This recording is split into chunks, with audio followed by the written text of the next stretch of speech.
ओंकार सतनाम करता पुरख निर्भव निर्वैर अकाल मूरत आजूनी सैभं गुर प्रसाद।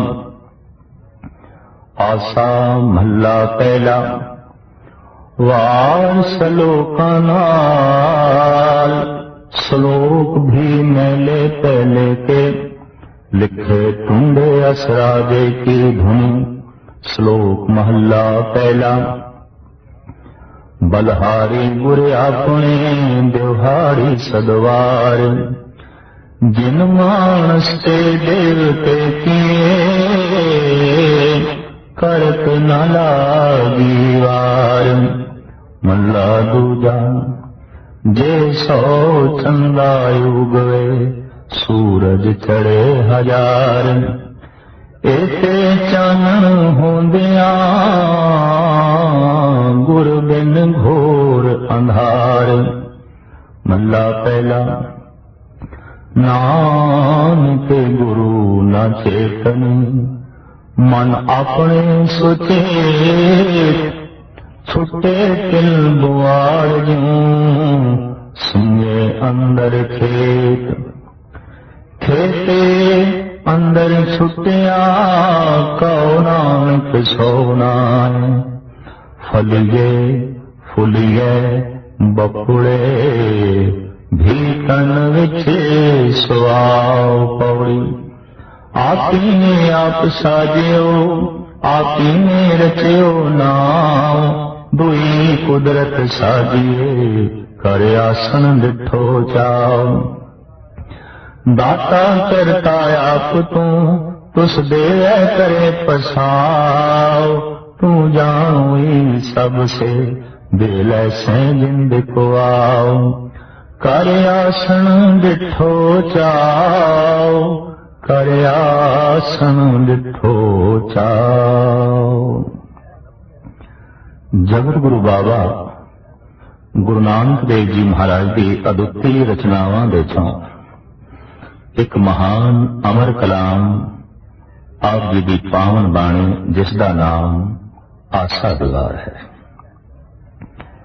सियाणियों का ऐसा कहना है कि आसा राग दे जन्मदाता भी गुरु नानक देव जी महाराज ने, क्योंकि संगीत के ग्रंथां विच आसा ते माज राग मिलता नहीं। लिहाजा सियाणियां दा ऐसा कहना ये दो राग गुरु नानक देव जी महाराज की देन ने। इस राग दे सतगुरु देव जी महाराज ने जिहड़ी अपनी अगम्य रचना उच्चारण की है उसका नाम है आसा दीवार। वार ओ कलाम ओ बाणी जो जंगी तर्ज नाल उच्चारण की जाती है और ये कुछ सुभावक ही ऐसा हो गया है कि वार शब्द के अर्थ इत्थे ही जंगी ने। जंगी तर्ज के नाल उच्चारण की हुई बाणी।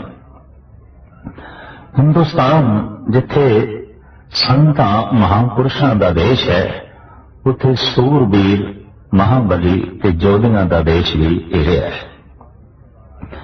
इस विच गाहे बगाहे जो जोधे पैदा होंदे रहे सूरमे पैदा होंदे रहे ढाडी लोग जो वास्तविक किसी हद तक छंदाबंदी स्वयं करके कि सूरमे की किसी महापुरुष की उपमा करनी इस तरह के पुरुषों को कहा जाता सी ढाडी।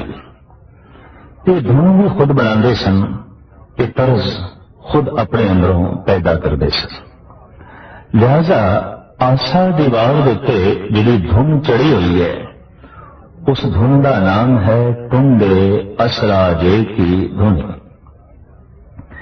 एक असराज नाम का राजा होया है जो वास्तविक टुंडा सी, एक हाथ सी उसका, लेकिन एक हाथ दे होंदे होया भी उहदी सूरबीरता का सिक्का चारों पासे जमया होया सी।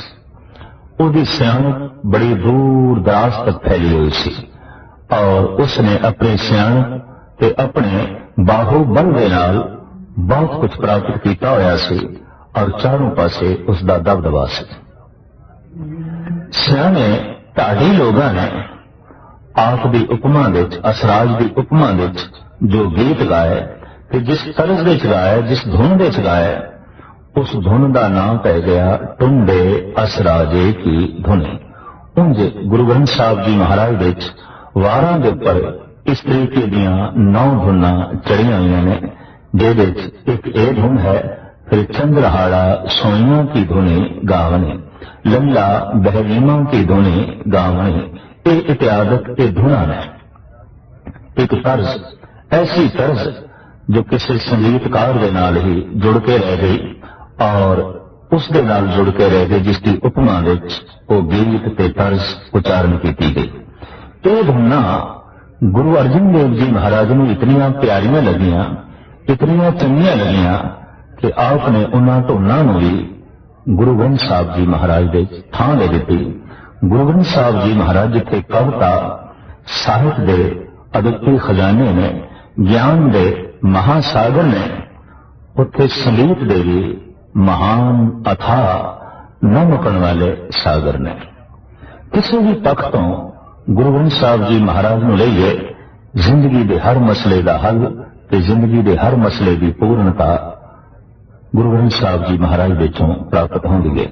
चाहे ज्ञान के पक्ष को लईए, विज्ञान के पक्ष को लईए, समाज के पक्ष को लईए, राजनीति के पक्ष को लईए, संगीत साहित्य कला के पक्ष को लईए, गुरु ग्रंथ साहब जी महाराज हर पक्ष विच संपूर्ण ने, मुकम्मल ने।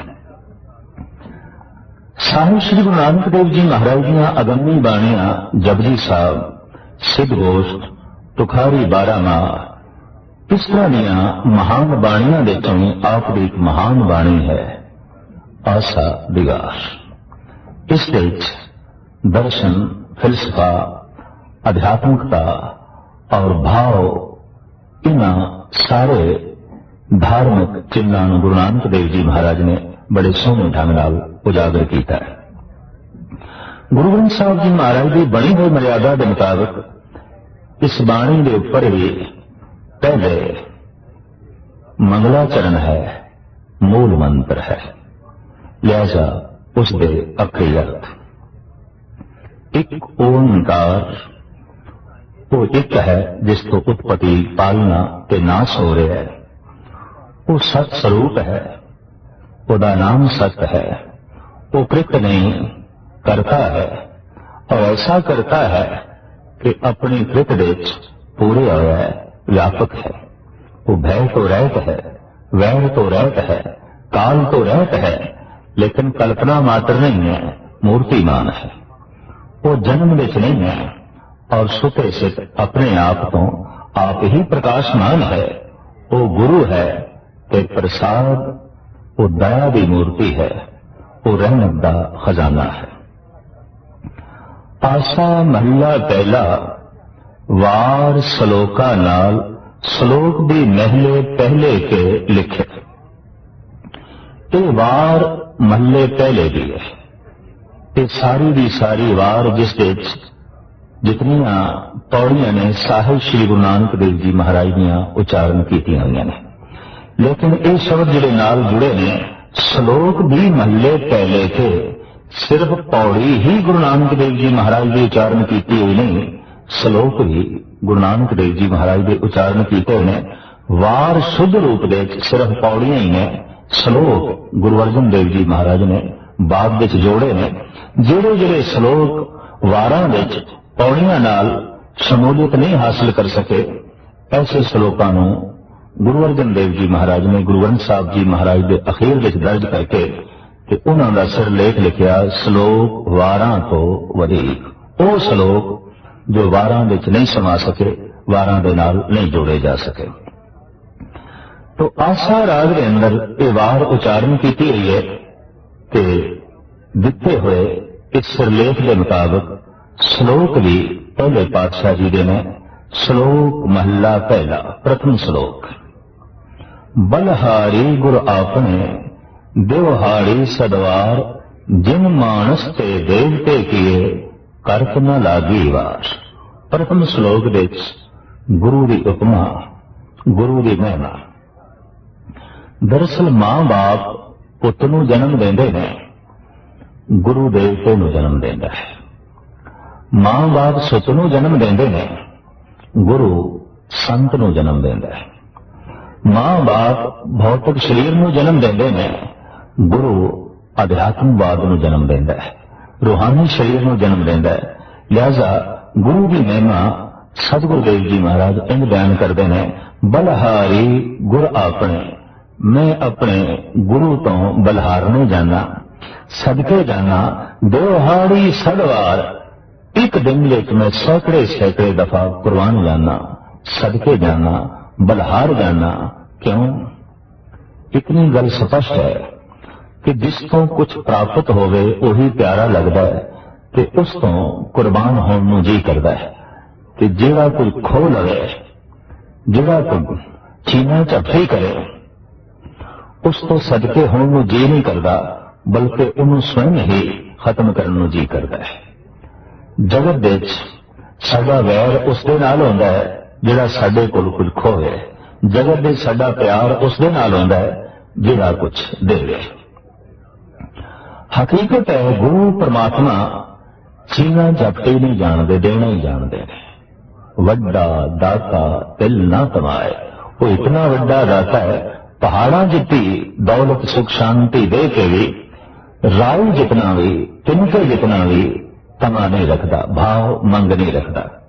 तो साहब कहते हैं मैं सदके जाना एक दिन दे सैकड़े सैकड़े बारी उस गुरु तो जिसने जिन मानुष ते देवते किए करत न लागी वार, जिसने मनुख नूं देवता बना दिता, लेकिन मनुख नूं देवता बना लग्या रंचक मात्र भी देरी नहीं लाई। एक पत्थर नूं भी मूर्ति की शक्ल देनी होवे कि कुछ महीने लगते हैं, कई दफा कुछ साल लगते हैं। दरअसल गुरु मनुख नूं घड़दा है कि गुरु दे घड़न दा ढंग बड़ा अद्वितीय है। अपने मनोहर बोल ते अमृतमयी दृष्ट, इहदे नाल जब वो किसी व्यक्ति नूं घड़ना चाहता है तो सब इत्थे कहंदे फिर देर नहीं लगती, मनुख नूं देवता बनदियां देर नहीं लगती। इसनूं शायद इंज भी कहंदे नाम एक नदरी नदर दे निहाल। आम जगत ते इतना ही जानता है कि जबान नाल कुछ बोले जाते हैं, पर नहीं, अध्यात्मिक दुनिया च ऐसा भी आख्या जाता है कि अखां भी बोलदियां ने, और अखां की भाषा कुछ होर है। अखां नफरत भी प्रगट करदियां ने, अखां प्यार भी प्रगट करदियां ने, अखां प्रेम भी प्रगट करदियां ने, अखां अपने विचों अमृत दीयां लहरां भी छड्डदियां ने, अखां विचों जहर भी उबल उबल के पैंदी है। और जैसे जैसे मनुख का मानसिक मंडल अति सूक्ष्म होता है, मनुख नूं अखां की भाषा पढ़न की जाच आ जाती है, और ये अपने आप विच एक विशेष कला है। गुरु जब किसी नूं घड़दा है तो बचन राही घड़दा है, दृष्ट राही घड़दा है। बचन राही विचार शुद्ध कर देते हैं और दृष्ट राही आचार शुद्ध कर देता है। बचन राही मन बदल देता है और दृष्ट दे राही देवता बना देता, चानना दे देता, प्रकाश दे देता, नूर दे देता। तो साहिब इत्थे कहंदे ने जिन मानस ते देवते कीए करत न लागी वार, रंचक मात्र भी देर नहीं लगी उस गुरु नूं मनुखां तो देवते बनांदे होया। महला दूजा। अगला श्लोक साहिब श्री गुरु अंगद देव जी महाराज का उच्चारण किया हुआ है, जिस विच आप फरमान करते हैं जे सो चंदा उगवे सूरज चढ़े हजार, इथे चानन होंदियां गुरु बिन घोर अंधार। पृथ्वी के उत्ते दो महान दीपक ने जो चानना बनते हैं, सूरज ते चंद्रमा।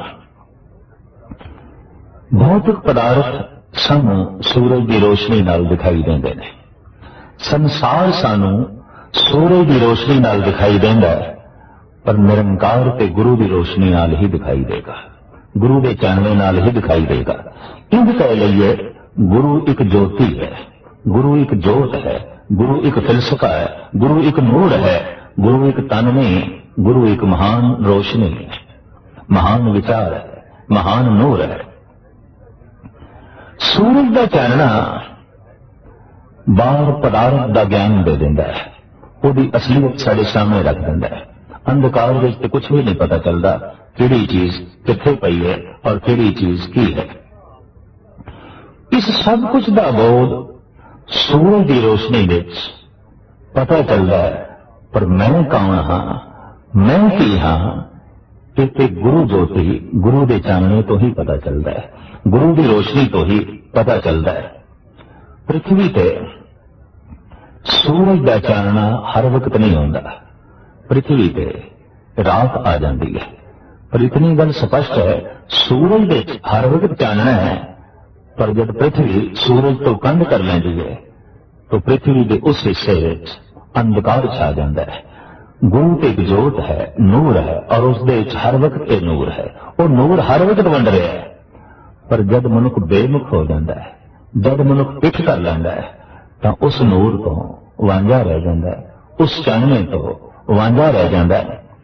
अखां बंद कर दईए, सूरज की रोशनी नालों संबंध टुट जाता है, कि मन मुख बन जाइए, मन के अधीन होके चलिए, तो फिर गुरु की रोशनी नालों, गुरु के चानने नालों भी संबंध टुट जाता है। ये दो तरह की रोशनी है।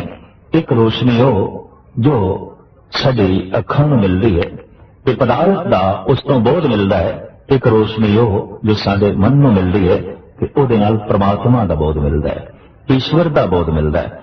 इस वास्ते शायद कहते हैं, जे सो चंदा उगवे सूरज चढ़े हजार, चाहे एक चंद्रमा नहीं सैकड़े चंद्रमा आकाश देते उतरान, और सूरज एक नहीं हजारों सूरज आके अपनी रोशनी वंडन, पर एक चानन होंदिया गुरु बिन घोर अंधार। चाहे इतना ही चानना क्यों ना हो, इतना ही प्रकाश क्यों ना हो, गुरु ज्योति तो बिना अंधकार बनया रहिंदा है, अपने आप का पता ही नहीं चलता। मैं की हाँ, मैं कौन हाँ। बंदे नूं इस गल का बोध ना होवे कि मनुख की दुनिया च कितना वड्डा अंधकार है। कई दफा देखीदा है, बंदे नूं पहाड़ां दा पता है, सागर दा पता है, दरियावां दा पता है, मुल्कां दा पता है, कौमां दा पता है, पशु पंछियां दा भी मनुख दे कोल बोध है, गले नक्षत्रां दा भी मनुख दे कोल बोध है। पर कितनी गजब की गल है कि मनुख दे कोल अपने आप का कोई बोध नहीं, अपने आप का कोई ज्ञान नहीं। ये कौन है? किसे विज्ञानिक को पूछांगे तो उसका जिहड़ा जवाब होगा वो अधूरा होगा, इंज कह लीए वो गलत होगा। पर जे किसे भगत को पूछिए, संत को पूछिए, तो ओदा तो कहना यही होगा, कहो कबीर तेह राम की अंश, जस कागज पर मिटे न मनस।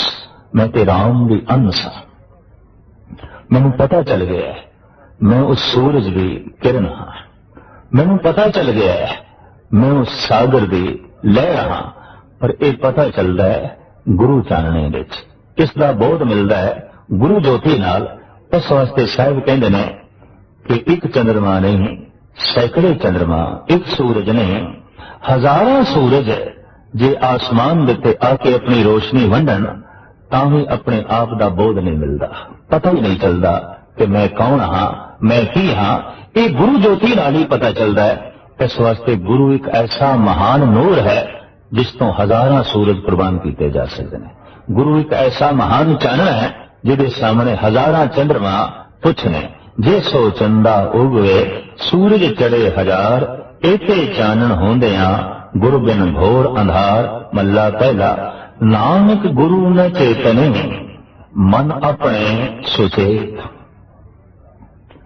मनुख दा हट, मनुख दा अहंकार ऐसा सोचण पे उसनू मजबूर कर देंदा है कि मैं सुचेत हाँ, सावधान हाँ, मैं सब कुछ जानदा, मैनू सब कुछ पता है। कि गुरु दा चिंतन नहीं करता, गुरु नू याद नहीं करता, गुरु नाल जुड़दा नहीं, इस वास्ते नहीं जुड़दा, मन अपने सुचेत, अपने मन विच मनी बैठा है कि मैं तो सुचेत हाँ, मैं तो सावधान हाँ, मैं तो सब कुछ जानदा, मैनू सब कुछ दा पता है। महाराज कहंदे ने इस तरह की सोच विचार वाला मनुख जिहड़ी जिंदगी बतीत करता है वो इस तरह है कि छुट्टे तिल बुआड़ ज्यों सुन्ने अंदर खेत, किसे सुन्ने खेत दे तिल बुआड़ तिल, वो तिल जिसकी डोडी के अंदर राख होंदी है, फल नहीं होंदा। और उगया भी होवे किसी ऐसे खेत दे जो सुन्ना है, जिसकी कोई मलकीयत नहीं, जिसका कोई मालिक नहीं। महाराज कहते ने ये तिल सुन्ना है, हर वक्त सुन्नापन इसनू महसूस होगा। गुरु के चानने तो बिना, गुरु की रोशनी तो बिना, चाहे ये परिवार विच बैठेगा, बाजार विच बैठेगा, संसार विच बैठेगा, इनू सुन्नापन महसूस होगा। और सुन्नापन इसनू बेचैन करेगा, दुखी करेगा। अक्सर देखा है मनुख साथ लभदा है, मित्र का साथ, पुत्र का साथ, बाजार का साथ, संसार का साथ, आखिर कुछ ना कुछ चाहिए, लेकिन सब कुछ दे नाल बैठ के रह के भी मन का सुन्नापन दूर नहीं होता। ये उदों दूर होगा जब ये निरंकार दे नाल बैठेगा, जब ये करतार दे नाल बैठेगा। कि करतार दे नाल बैठना की है? करतार की याद विच बैठना, उहदे सिमरन विच बैठना। तो साहिब कहते नानक गुरु न चेत, गुरु का तो चिंतन करता ही नहीं, गुरु का तो सिमरन करता नहीं। और न करने का कारण कि मन अपने सुचेत, जैसे जैसे मनुख की यह सोचनी बढ़ती है कि मैं सब कुछ जानदा, वैसे वैसे सब कुछ जानन तो यह रह जाता है। हकीकत है जैसे जैसे इसका अहंकार बढ़ता है कि मैनू बहुत कुछ पता है, दरअसल बहुत कुछ तो इसका संबंध टूट जाता है। जैसे जैसे इहदे संसारी अकल ते संसारी पढ़ाई इसनू मजबूर करती है कि मेरे को बहुता ज्ञान है, मेरे को बहुता ज्ञान है। दरअसल बहुते ज्ञान की होंद ते बहुते ज्ञान का मान बहुते अज्ञान नू इकट्ठा कर देंदा है, बहुती नासमझी नू इकट्ठा कर देंदा है। तो साहिब कहते ने मन विच समझी बैठा है कि मैं सब कुछ जानदा, मैनू सब कुछ पता है, कि गुरु का चिंतन नहीं करता। ऐसा मनुख इस ढंग नाल जिंदगी बतीत करता है जिवें किसी सुन्ने खेत विच वो तिल जमे होवे जिहदे अंदर फल कोई नहीं, कालक ही कालक है, बुआड़ है। खेते अंदर छुट्टिया कहो नानक सोना, इस तरह ये तिल खेत दे छुट्ट है, कोई मालिक नहीं है। कहो नानक सोना, ओदा सौ नहीं है कोई, उसका कोई मालिक नहीं है। फलिए फुलिए बकुड़े भीखन विच सुआओ, साहिब कहते फलदा ते वो भी है, ऐसा नहीं कि वो तिल फलदा नहीं, फलदा है। उन्होंने फुल भी लगते हैं, पत्ते भी लगते हैं, हवा नाल लहरांदा भी है, अपनी होंद नूं प्रगट भी करता है। पर साहिब कहते भीखन विच सुआओ, डोडी नूं तोड़ के देखिए, अंदर झाती मार के देखिए कि अंदर राख होंदी है, सुआह होंदी है। गुरु तो वे मुख होया मनुख भी फलीभूत ते होंदा है, धन करके भी फलीभूत होंदा है, और औलाद करके भी फलीभूत होंदा है, साजो समान करके भी फलीभूत होंदा है, पद प्रतिष्ठा करके भी फलीभूत होंदा है।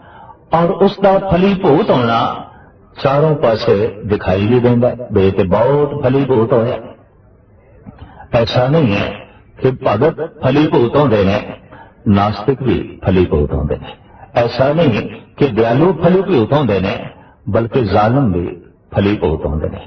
सिर्फ ऐसा ही नहीं कि अध्यात्मिक ज्ञानी ही फलीभूत होंदे ने, महा अज्ञानी भी फलीभूत होंदे ने।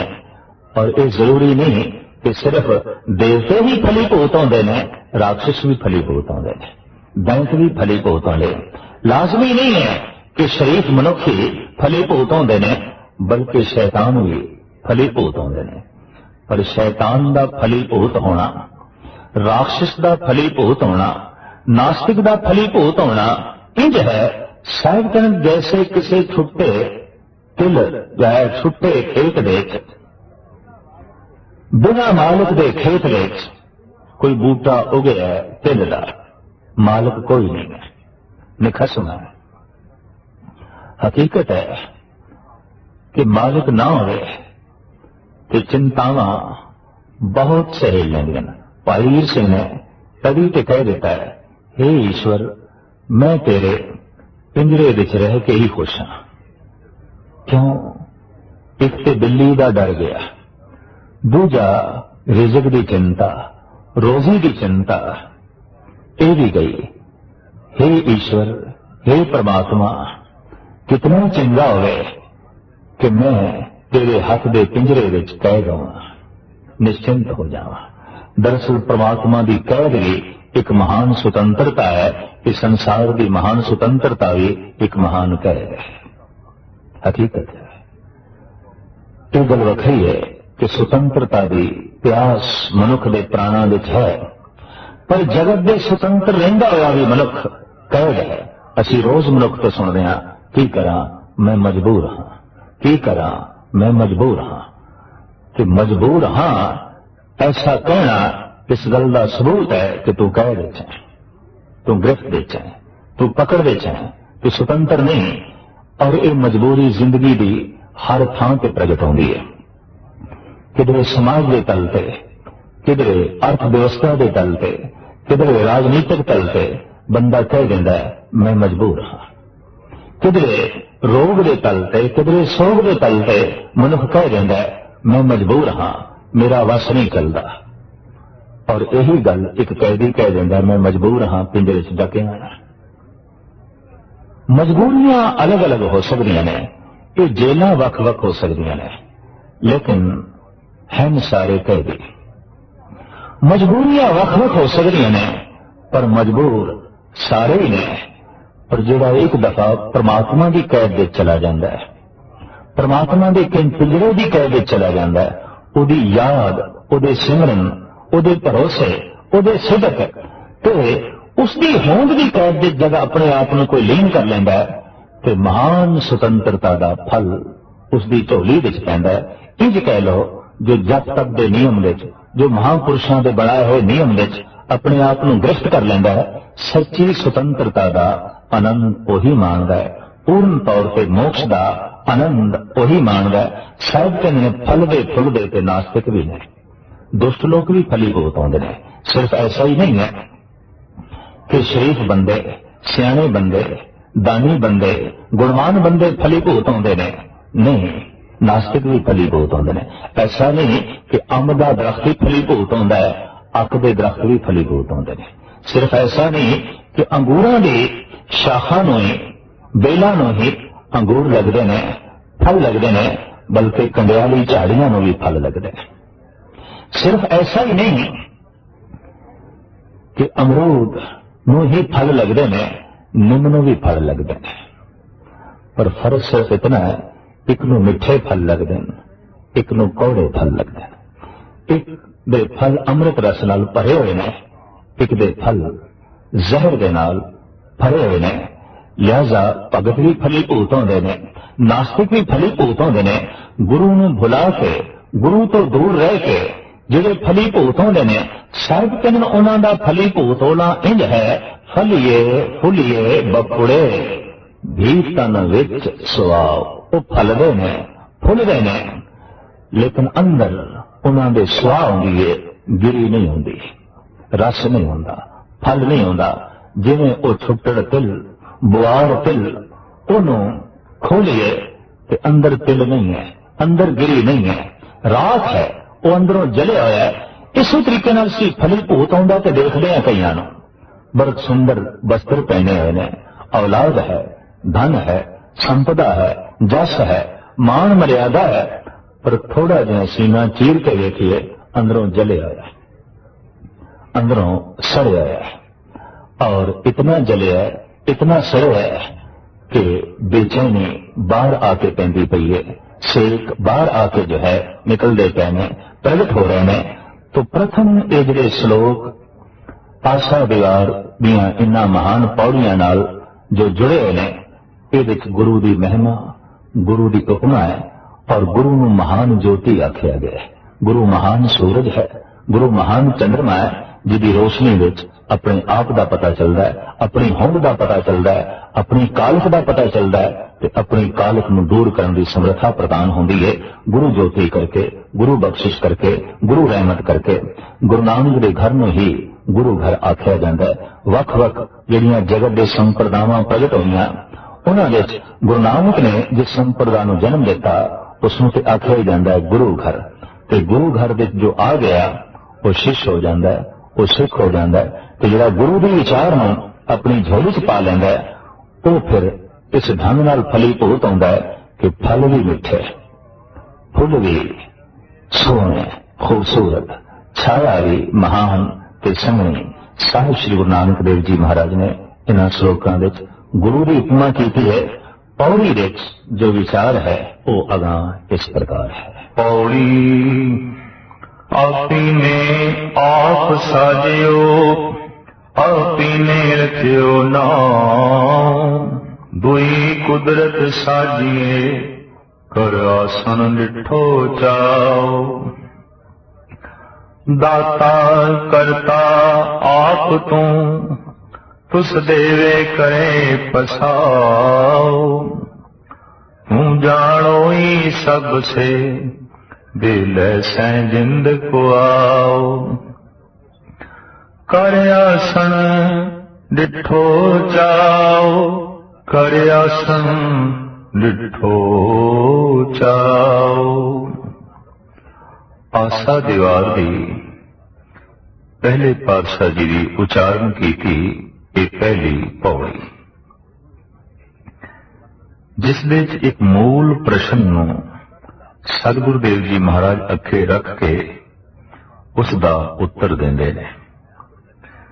धार्मिक दुनिया विच ते आम संसारिक दुनिया च एक प्रश्न आम चल रहा है कि परमात्मा ने सब कुछ बनाया है तो फिर परमात्मा नूं किसने बनाया है। जे खुदा ने सब कुछ बनाया है तो फिर खुदा नूं बनाने वाला भी कोई होवेगा। जब एक तर्क खड़ी की जाती है कि करते तो बिना कृत नहीं, तो फिर हर चीज का करता होना चाहिए, हर वस्तु ते हर हस्ती का करता होना चाहिए। इस संबंध काफी बहस मुबासे आदि काल तो ही चले आ रहे हैं कि पहले मुर्गी सी या पहले अंडा होया है। ये मसला त्यों दा त्यों ही पे है, जिसमें एक उर्दू दा शायर ऐसा कहता है, हजारों साल फिलॉसफी की तना तनी रही, पर खुदा की बात जहां पे थी वहीं पे रही। साहिब श्री गुरु नानक देव जी महाराज अजीम चिंतक ने, विचारक ने, दार्शनिक ने, और इस सवाल नूं आप इस ढंग नाल हल करते ने, आप ही ने आप साजियो, आप ही ने रचियो नाम। उन्हें अपनी साजना आप की थी, उन्हें अपनी बनकर आप बनाई है। तू सूक्ष्म हुआ अस्थूली, उक सूक्ष्म तो आप स्थूल होया है। किवें होया है, किस तरह होया है, इसनूं आप कथन कह देता है, अति प्रश्न कह देता है। ये प्रश्न कोई प्रश्न नहीं कि वो किवें फैले है, किवें पसरे है, ये अति प्रश्न है। इतना जरूर है कि उन्हें अपनी साजना आप की है। जिंदगी के बहुत पहलुओं दे मनुख कई दफा अति प्रश्न करता है, तो जो अति प्रश्न है वास्तविक उसका कोई उत्तर नहीं। साहिब श्री गुरु नानक देव जी महाराज ये फरमान करते हैं, उन्हें अपनी साजना आप की है। ऐसा इतिहास विच आउंदा है कि साहिब श्री गुरु नानक देव जी महाराज जब इराक देश के भ्रमण करने के गए, गुरु नानक देव जी महाराज का भ्रमण 9 खंड पृथ्वी का है। जद कदी संसार की दौलत बहुती मिलती है मनुख नूं, ਤਾਂ ਉਹਨੂੰ ਸਮੇਟਣ ਦਾ, ਸੰਗ੍ਰਹਿ ਕਰਨ ਦਾ ਤੇ ਛੁਪਾਉਣ ਦਾ ਜਜ਼ਬਾ ਵੀ ਨਾਲ ਪੈਦਾ ਹੁੰਦਾ ਹੈ। ਪਰ ਜਦ ਅਧਿਆਤਮਕ ਦੀ ਦੌਲਤ ਮਿਲਦੀ ਹੈ, ਰੱਬੀ ਦੌਲਤ ਮਿਲਦੀ ਹੈ, ਰੂਹਾਨੀ ਦੌਲਤ ਮਿਲਦੀ ਹੈ, ਤਾਂ ਫਿਰ ਮਨੁੱਖ ਦੇ ਅੰਦਰ ਇਸ ਜਜ਼ਬੇ ਦਾ ਜਨਮ ਹੁੰਦਾ ਹੈ ਕਿ ਉਹਨੂੰ ਮੈਂ ਵੰਡਣਾ ਹੈ, ਉਹਨੂੰ ਮੈਂ ਤਕਸੀਮ ਕਰਨਾ ਹੈ। ਦੁਨਿਆਵੀ ਦੌਲਤ ਜੇ ਬਹੁਤੀ ਵੰਡੀ ਹੈ ਖਤਮ ਹੁੰਦੀ ਹੈ, ਘਟਦੀ ਹੈ। ਅਧਿਆਤਮਕ ਦੌਲਤ जितनी बनती है उतनी ही बनती है, जितनी तकसीम करिए उतना ही वादा होता है। ये उसे का ही जिक्र है कि खावो खर्चो रल मिल भाई, टोट न आवे वध दो भाई।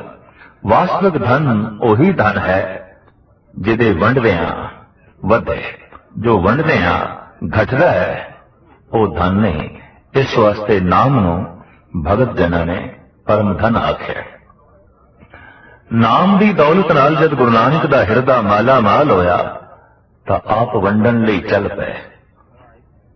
अक्सर धन बहुता जे किसी नूं मिल भी जाए तो वध तो वध अगर वंडेगा भी सही, मजबूर होके तो परिवार दे ही वंडेगा, पुत्रां च वंड देगा, भरावां दे च वंड जाएगा। इस तो अगे उसकी वंडन की ना समर्था है, ना उसके अंदर ऐसा भाव पैदा होगा। पर जब कोई रब्बी दौलत नाल माला माल होंदा है तो सिर्फ परिवार विच नहीं वंडदा, सारा संसार उस लिए परिवार बन जाता है। इस वास्ते साहिब श्री गुरु नानक देव जी महाराज 9 खंड पृथ्वी विच इस रब्बी दौलत नूं वंडण लई चल पए।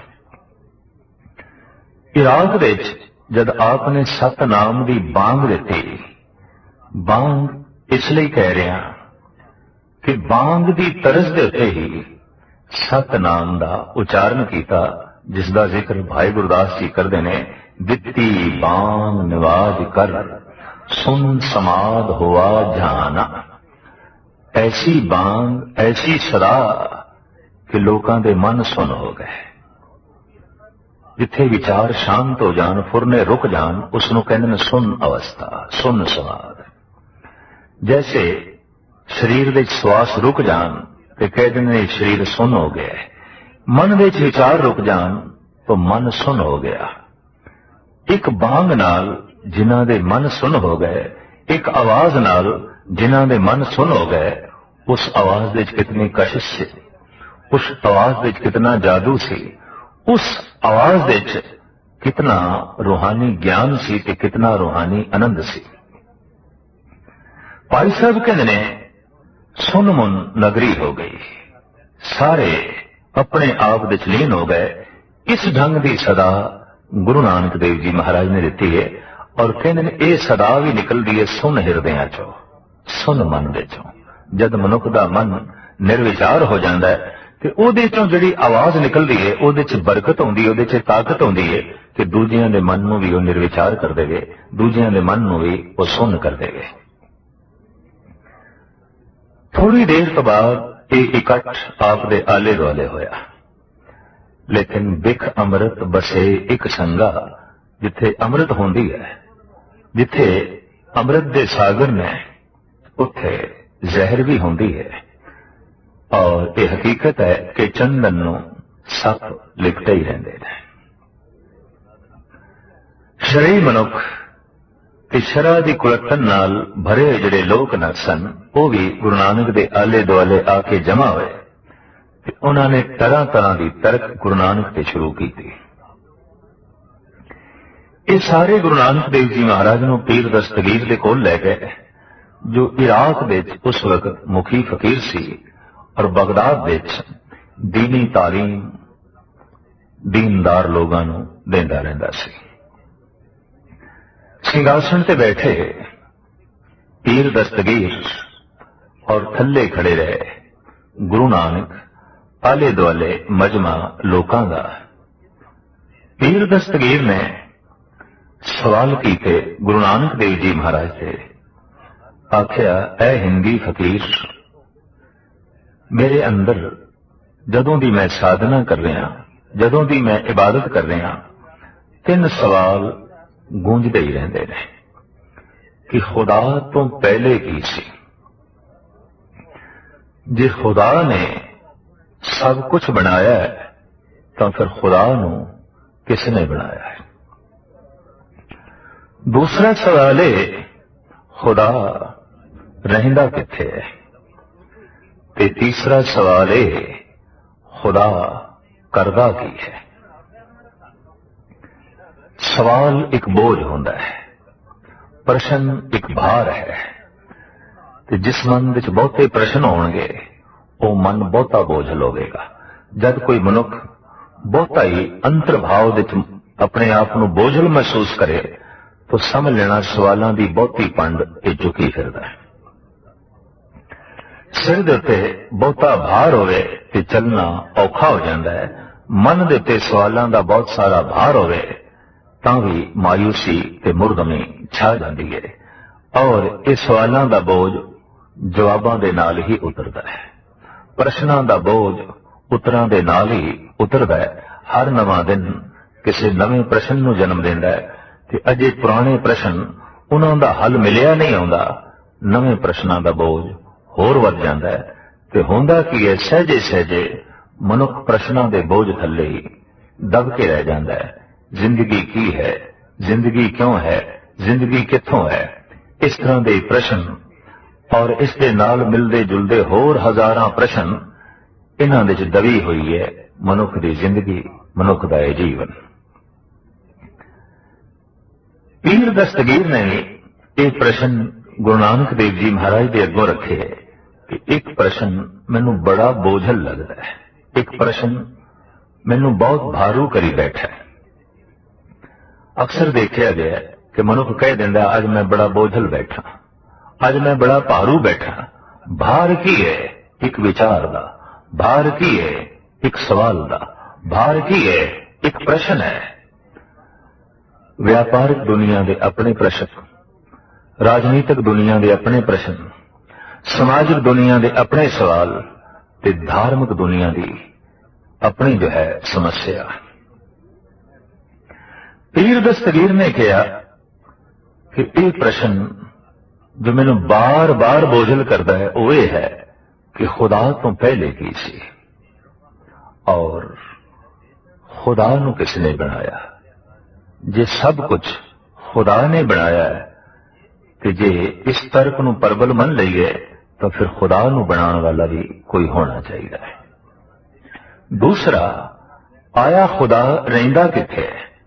ये प्रश्न भी क्यों उठता है कि दुनिया भर की मुख्तलिफ धार्मिक किताबां विच ते धार्मिक लोगों की जुबानां तो निकले हुए बोलां विच ये आख्या गया है कि खुदा पताल विच है, सतवें आसमान विच है, बैकुंठ विच है, जन्नत विच है, कैलाश पर्वत विच है।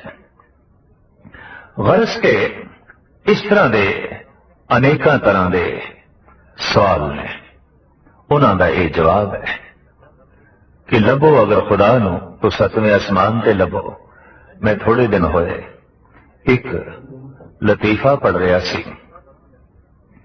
खुदा बहुत चिंता च, खुदा चिंता च, रब चिंता च, ऐसा ही एक विचारक ने खुदा के बारे लिखा।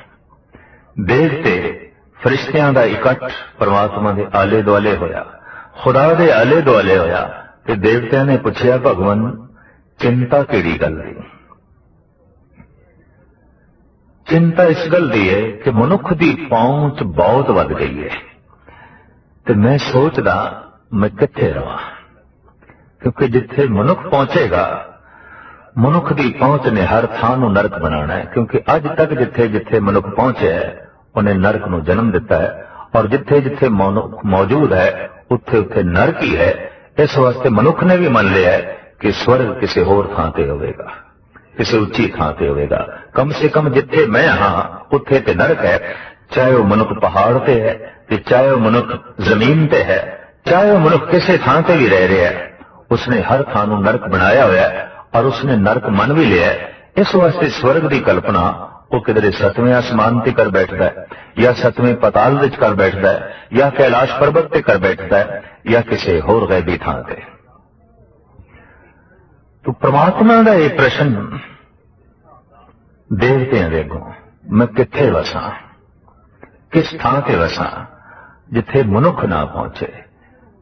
और यह हकीकत है कि सारी पृथ्वी विच जिस जिस थां ते मनुख है उत्थे मनुखां दा जीवना ते हराम हो गया है, पशुओं का जीवना भी हराम हो गया है। पशु भी बेजार ने, पशु भी दुखी ने, और पशु भी दुखी ने पशुओं करके नहीं, पशु दुखी ने मनुखा करके, मनुख दुखी ने मनुखा करके। चारों पासे जो नरक का वातावरण है ये केवल मनुख करके है। तो मैं ऐसी थां ते वसना चाहना जिथे मनुख ना पहुंचे। फरिश्तियां ने कहा, खुदावन ताला तू सागर दिस जा वस। ते भगवान ने हस के आख्या, नहीं, सागर तक, उदी गहराई तक मनुख की पहुंच हो जाएगी। तू चंद्रमा ते जा वस, नहीं, उत्थे तक भी मनुख पहुंच जाएगा।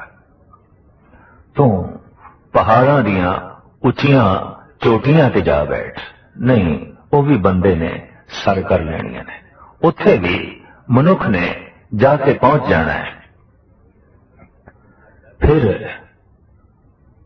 केड़ी थां ऐसी जिथे मनुख ना पहुंचे? तो खुदा ने कहा, मैनू ढंग लभ पिया, मैं हुण मनुख दे अंदर ही जा बैठांगा, बाहर ही लभदा रहेगा, मेरे तक पहुंचेगा ही नहीं, मेरे तक उसकी पहुंच ही नहीं होगी। लभदा ही पिया।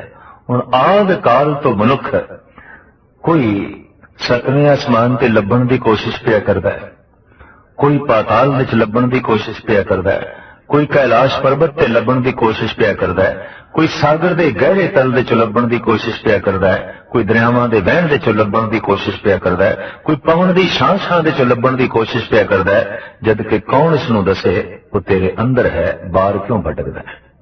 और गुरु ग्रंथ साहब जी महाराज दा ते फैसला है, बाहर टोले सो भरम बनाए।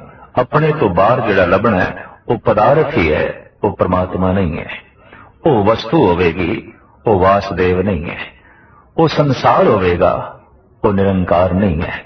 वो धन होवेगा, वो परम धन नहीं है। वो पद प्रतिष्ठा होवेगी, वो परम पद नहीं है। सो ऐसा प्रश्न दस्तगीर ने गुरु नानक देव जी महाराज ते कीता, खुदा नूं किसने बनाया है? खुदा तो पहले की सी? खुदा रहिंदा किथे है और खुदा करदा की है? प्रश्न अजीम ने, खुदा दे संबंध विच ने। गुरु नानक देव जी महाराज ने दस्तगीर नूं आख्या, बई मैं सुनिया तेरे कदमां विच लोकी रूमी मोती निछावर करदे ने, सोने दियां मोहरां निछावर करदे ने, ते मैं देखना चाहना उन्हां मोतियां नूं, लिया थोड़े। दस्तगीर दे मन विच एकदम ख्याल आया भी सवालां दा जवाब ते दिता नहीं, मुआवजा पहले ही ये हिंदी फकीर मनन लग पे। साहिब श्री गुरु नानक देव जी महाराज नूं अज भी इराक दे इलाके च हिंदी फकीर करके कहंदे ने, हिंदी औलिया करके कहंदे ने। और उत्थे जो साहिबां दा अस्थान है उत्थे भी साफ लिखा है, हिंदी औलिया हजरत बाबा नानक। साहिब श्री गुरु नानक देव जी महाराज के सामने दस्तगीर ने थाल विच मोती मंगाए, अगे कीते ते सतगुरु कहन लगे इन्हां दी गिणती करो। दस्तगीर हैरान होया, लेकिन गिणती उसने आरंभ की थी, 1 2 3 4 ते जैसे पहुंचे सतगुरु ने बांह पकड़ ली, आख्या फकीर तेनू हिसाब किताब नहीं आउंदा, ते हिसाब किताब के मामले तो बहुत कमजोर है, तेनू गिणती नहीं आउंदी। दस्तगीर कहंदा है, महाराज गिणे ते मैं 4 ही ने। सतगुरु कहने लगे, हाँ इन्हां 4 च ही तो भूल कर गए, फिर गिणती कर। उन्हें फिर गिनती आरंभ की थी, 1 2 3 4। सतगुरु ने फिर बांह पकड़ ली, गिनती फिर गलत हो गई, फिर तू भूल गए, फिर आरंभ कर। अद की औखा होके दस्तगीर कहंदा है, महाराज हुण मैं जिथे भुल्ला उत्थे ही तुसीं मेरी बांह पकड़ना, मैं किहड़ी थां ते बोलना उस थां दा मैनूं पता चले। सतगुरु कहने लगे ठीक। जैसे दस्तगीर ने गिनती आरंभ की थी एक, इत्थे ही सतगुरु ने पकड़िया। आख्या नहीं, गिनती एक तो पहले आरंभ कर। एक तो क्यों आरंभ कर रहा है? गिनती एक तो पहले शुरू कर। एक तो क्यों शुरू कर रहा है? तो दस्तगीर कहने लगा महाराज ये तो हैरानगी की गल है, ऐसे किस तरह हो सकता है? एक तो पहले तो कुछ भी नहीं है, गिनती थे एक तो ही आरंभ करनी पड़ेगी। तो गुरु नानक देव जी महाराज कह लगे खुदा तो पहले कुछ भी नहीं, सारे पसारे दी होंद खुदा तो ही शुरू होती है। खुदा मूल है, एका मूल है। इस वास्ते गुरु नानक दा कलाम एक तो शुरू होंदा है। गुरु ग्रंथ साहब जी महाराज दा पहला अक्षर एक है ते गुरु ग्रंथ साहब जी महाराज की सारी बाणी उस एक दी परिक्रमा करती है जो गुरु ग्रंथ साहब जी महाराज दे मूल विच है। गुरु ग्रंथ साहब की बाणी एक ओंकार एक तो शुरू होती है, एक तो आरंभ होती है। ये एक जगत का मूल है, ये एक जगत की बुनियाद है। दस्तगीर नूं तसल्ली हुई, मन नूं ढारस मिली। किसी अनुभवी पुरुष और रंगी हुई आत्मा तो सवालों का जवाब मिलिया ते सवालों का बोझ हिरदे तो उतरिया। दूजा सवाल अगों रख दिता, महाराज ऐसा जिहड़ा खुदा है जो जगत का मूल है, संसार का मूल है, रहिंदा किथे है? किथे तलाश करिए? क्योंकि इस्लामी जगत विच आम कल्पना है कि वह 7वें आसमान थे और साढ़े देश विच भी मुख्तलिफ इस संबंध रावां ने। सतगुरु कहने लगे कि तू दुध दा भरिया होया एक जाम मंगा। तो कटोरा दुध दा भरिया होया आ गया। सतगुरु गौर नाल वेखदे ने ते कहंदे ने फकीर साईं इस दे कुछ है। घबरा गए दस्तगीर, ऐसा तो नहीं मेरे खलीफिया ने मेरे चेलिया ने कुछ विचे पा दिता होवे। गौर दे नाल जद वेखदे ने दस्तगीर ते कहंदे ने ऐ हिंदी फकीर बाबा नानक इहदे च कुछ भी नहीं, ये पाक शीर है, ये पवित्र दुध है। सतगुरु कहंदे ने इस दे पाक होण ते इस दे पवित्र होण ते मैनूं कोई शक नहीं, पर इस दे च कुछ नहीं है ये मैं मनण नूं तैयार नहीं। इहदे च कुछ है।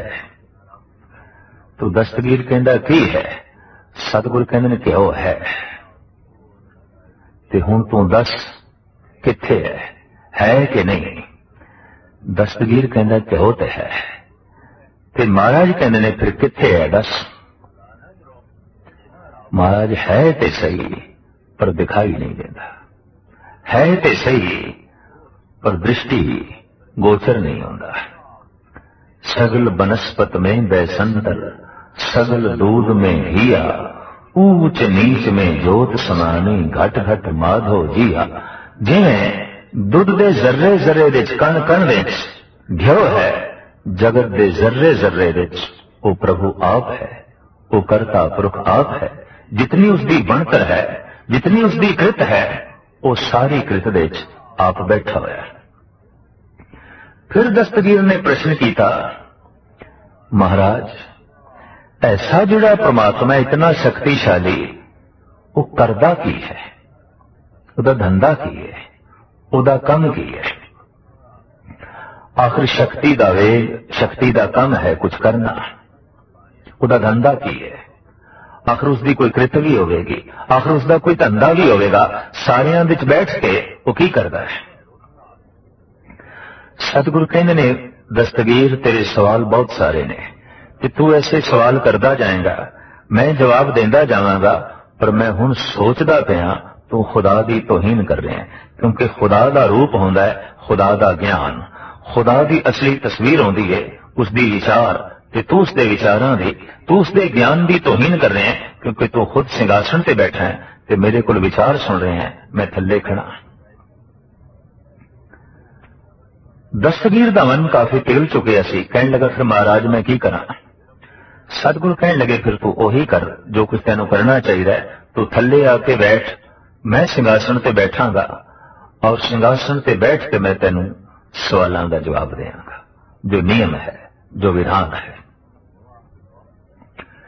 दस्तगीर ने सोचा सौदा सस्ता ही है, एकदम थल्ले आन बैठा और सतगुरु सिंहासन पे जा बैठे।